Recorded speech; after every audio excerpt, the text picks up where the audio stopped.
The Honourable Brian Walker. Thank you, Chair. First of all, I'd like very much to thank the Honourable Steve Thomas here, Deputy Chair of this venerable committee, and echo his comments of praise for the committee's great work it does, because you see, these reports, these committee reports that we are dealing with, actually are an essential function of governmental activity and holding government to account and reviewing, parliamentary review of what's going on. And as such, these reports need to be treated with a great deal of, I think, serious consideration. So I was amazed at it and we've also got to recognise that the government is committed to the gold standard of transparency, so we can look through all of these reports in a timely manner, and I thank the Chair for a reference to that next item of business coming on later on today, I do hope. But to have a report regarding an annual report of the CCC languish that it actually fell off the notice paper and had to be reinstated after 12 months of inactivity does reflect either that we're not devoting sufficient time to the reports, or indeed that we've got our standing orders wrong and how we manage our committee reporting and debating needs to be revised. And I'll speak to that towards the end. But it's also a very light report. Now, I found, I would like very much to have a little bit more insight, and here I must blame myself for not actually taking enough time to focus on this exceptionally important committee, and I commit to working harder in the future.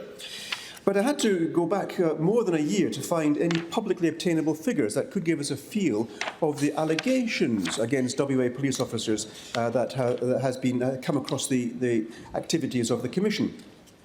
And it turns out that the last quarter of 2022-23, there were about 1,081 specific allegations. And this is worrying. This is actually consistent with previous reporting levels. That bothers me greatly. And of those 1,081 allegations, 16% were referred back to WAPOL for internal review, and another 64% had already been assessed internally by WAPOL, so that 80% of the complaints against the police were handled by the police themselves.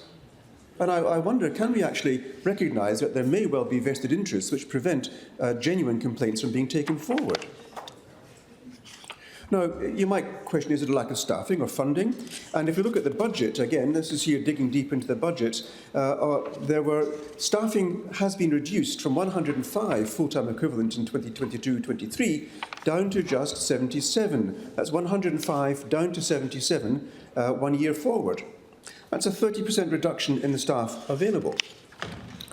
And this is the staff being reduced to investigate serious misconduct allegations. And that's costing about $25 million per year, according to the budget paper of 2024-25. Now, if you compare, we've had about $2 billion in additional funding to the Metronet over the same period. And so the priorities apparently are not actually in serving justice within the community. And this bothers me. These general principles bother me quite severely. And is there a potential, we'll have to ask, for conflict of interest? Does the CCC actually properly carry out its functions of looking impartially at what is actually happening to our citizens and what interactions our hard-working police officers are undertaking in regard to some pretty difficult situations in our society? And there are going to be times when things happen which should not happen. And we do need to look at these very carefully to ensure that justice comes first in all times. So this is me speaking about a justice system, not a legal system, and I think there is a difference between the two.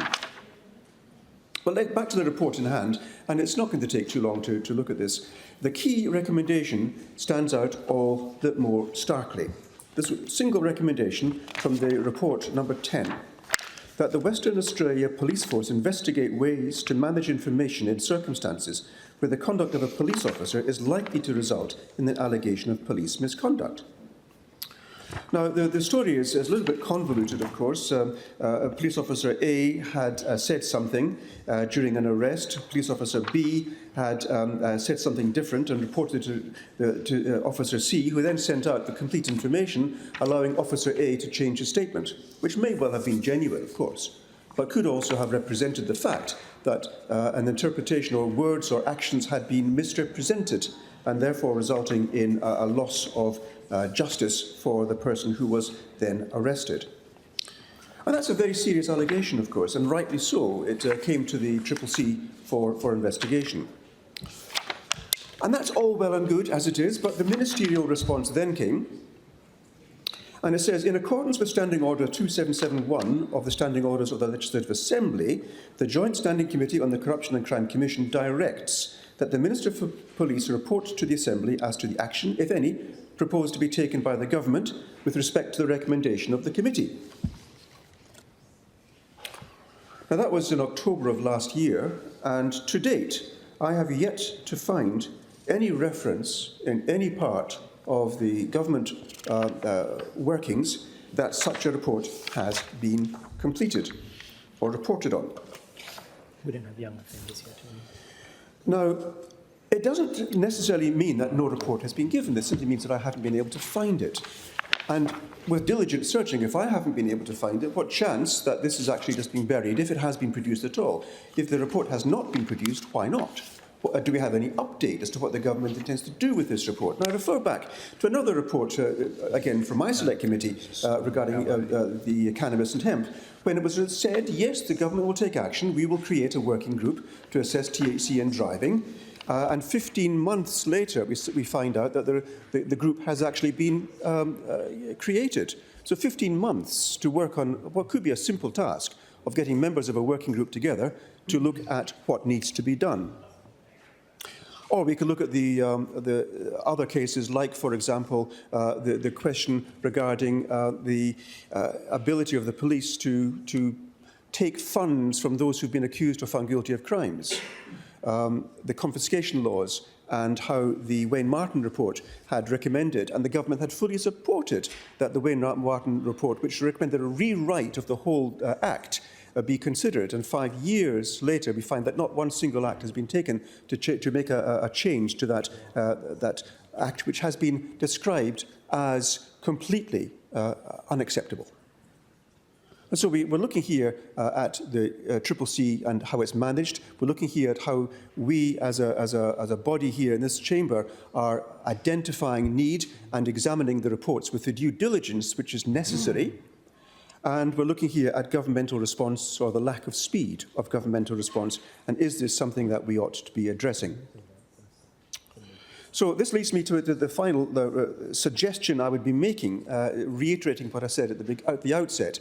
I would suggest to this august body, it would be appropriate that we reconsider the standing orders to assess and to implement changes into how we, as the Legislative Council, address the need to look at the committee reports, how we can ensure that they come through in a timely manner, and how also, and it has to be said as well, that those who are speaking to the reports actually speak to the report and do not engage in time-filling, time-wasting, describing, for example, how, as one case may be, the journey of one person through a number of pie shops in the wheat belt and the various advantages of which pie shop.